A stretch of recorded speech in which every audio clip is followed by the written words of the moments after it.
بسم اللہ الرحمن الرحیم۔ السلام علیکم ورحمۃ اللہ وبرکاتہ۔ عابد راجہ چینل کی طرف سے آج میں اپنے دوستوں کو رسول اللہ صلی اللہ علیہ وآلہ وسلم کا ایک بہت ہی پیارا فرمان سناؤں گا۔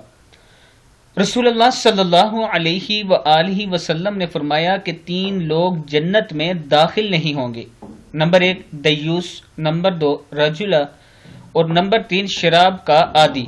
عرض کی گئی اے اللہ کے رسول صلی اللہ علیہ وآلہ وسلم، شراب کے عادی کو ہم نے پہچان لیا، لیکن یہ دیوس سے کیا مراد ہے؟ آپ صلی اللہ علیہ وآلہ وسلم نے فرمایا جو اپنے گھر والوں کے پاس آنے والوں کی پرواہ نہ کرے کہ کون محرم ہے یا نہیں، ان سے پردہ ضروری ہے یا نہیں، یعنی بغیرت کو دیوس کہتے ہیں۔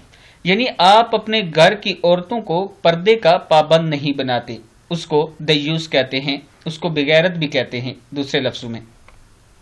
عرض کی گئی رجلہ سے کیا مراد ہے؟ آپ صلی اللہ علیہ وآلہ وسلم نے فرمایا کہ وہ عورتیں جو مردوں کی مشابہت اختیار کریں، یعنی مردوں کی سی شکل اور صورت، بال، لباس اور انداز اپنائیں۔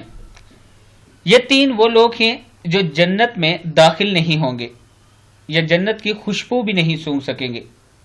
میں اپنے دوستوں سے گزارش کروں گا کہ ان تینوں باتوں سے آپ نے بچنا ہے تاکہ آپ اور ہم سب جنت میں داخل ہو سکیں۔ اس ویڈیو کو بھی آپ دوستوں نے آگے ضرور شیئر کرنا ہے۔ السلام علیکم ورحمۃ اللہ وبرکاتہ۔